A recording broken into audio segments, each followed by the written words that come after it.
approved. My officers are summoned daily and issued threats that they will be removed from office or otherwise sanctioned. As a matter of fact, in the last 1 month, 2 CECs and 1 CEO and the county secretary have been given a vote of no confidence by the county assembly. Critical state officers, including CECs and members of the County Public Service Board, have not been approved by the Assembly, making it difficult to employ staff even for critical health services.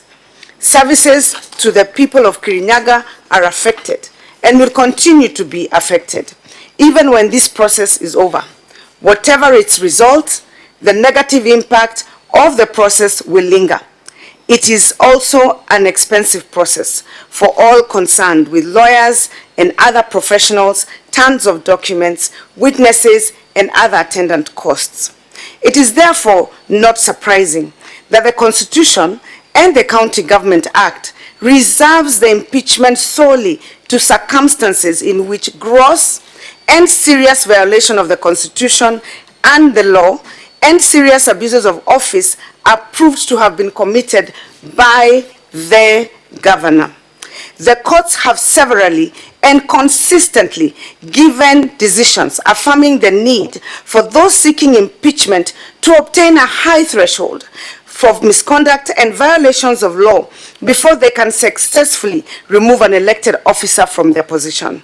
Impeachment and removal from office was never intended and should never be based on falsities, innuendos, rumors, hearsay, conjecture, and certainly not malice.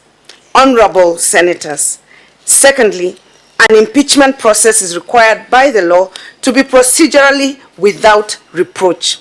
It must respect the rules of natural justice, including the right to a fair hearing, and involve the people through public participation processes. That, as my lawyers will show, never occurred in this process. No formal public participation took place.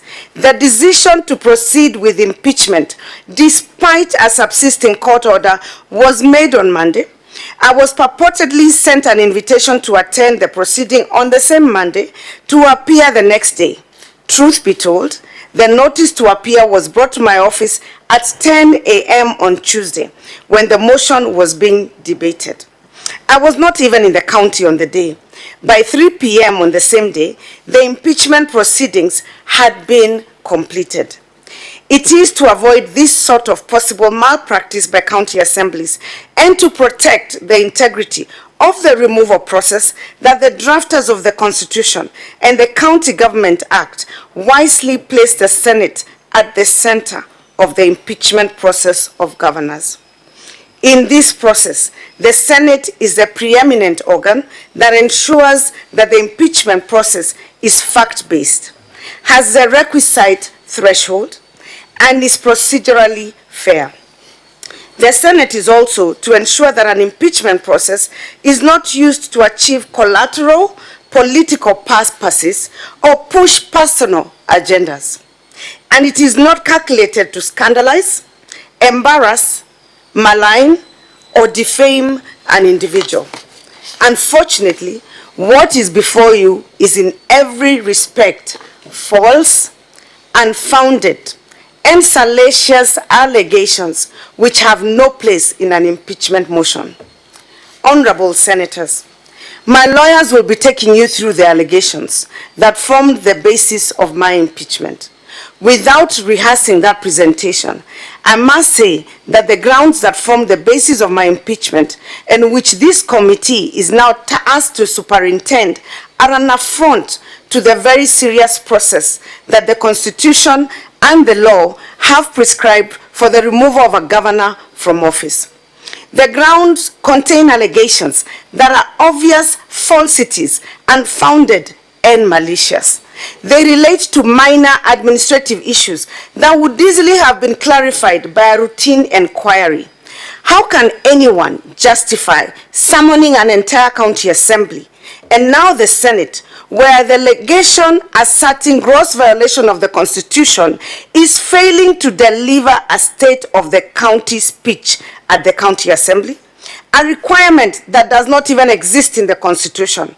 not to mention that I actually did deliver 2 states of addresses in both the years that I have been in office, with 1 scheduled towards September this year. That will be proven.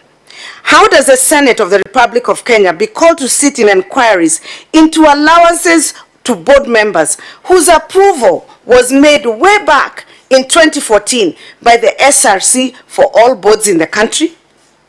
How can this honorable house be called upon to sit in review of tenders which were never appealed by the participating bidders, where there was no allegation of malpractice or non-performance or overpricing, and no single allegation that the governor was conferred any personal benefit or that loss was occasioned in the county?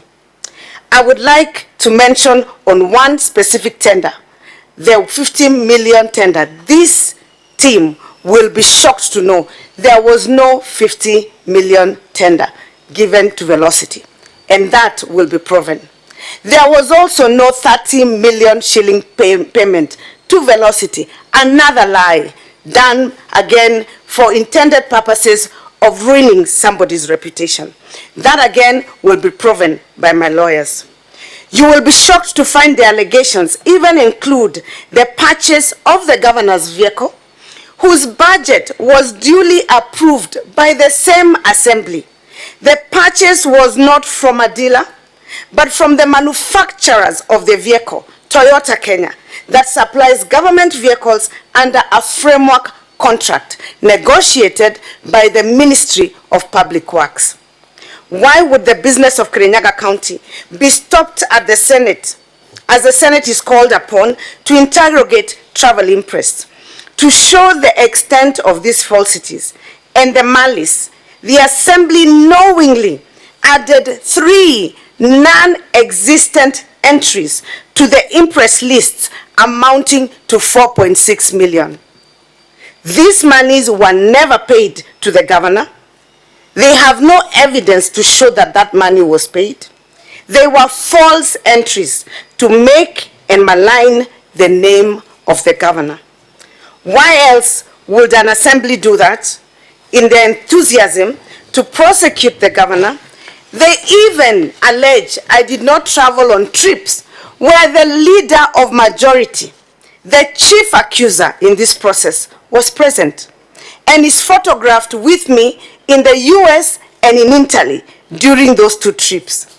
There can be no higher abuse of the process of impeachment, and indeed no higher abuse of the power of the assembly than the process before you today. Honorable Senators, the Senate exists to protect devolution. While this must include strengthening the oversight capacity of county assemblies, focus must shift to protecting governors and county executives from the excessive overstepping of the oversight power of the county assemblies. Most governors avoid impeachment and firing of their cabinets only by bending over backwards to cater to the personal demands and whims of MCAs.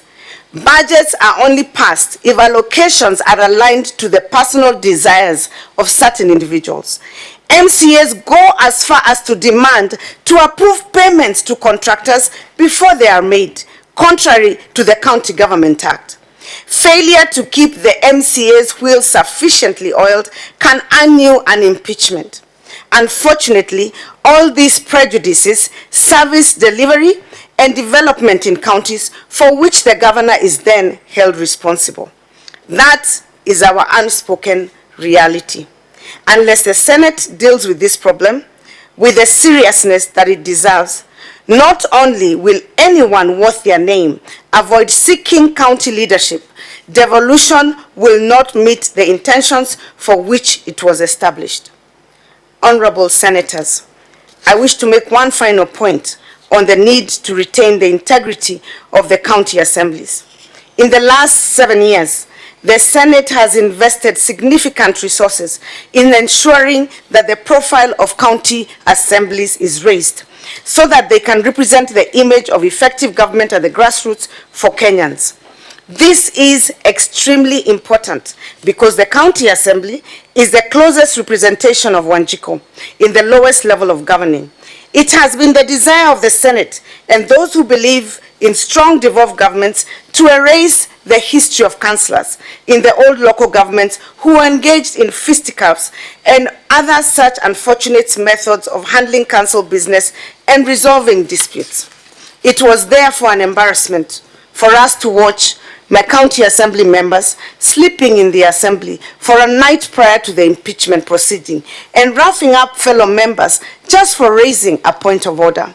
This sort of conduct brings county assemblies and indeed the entire devolution system to disrepute and must be discouraged. While we have differences of opinion with MCAs, Kirinyaga has never been the subject of any actions that would require people to sleep in the county assembly and convert sittings to violent confrontations.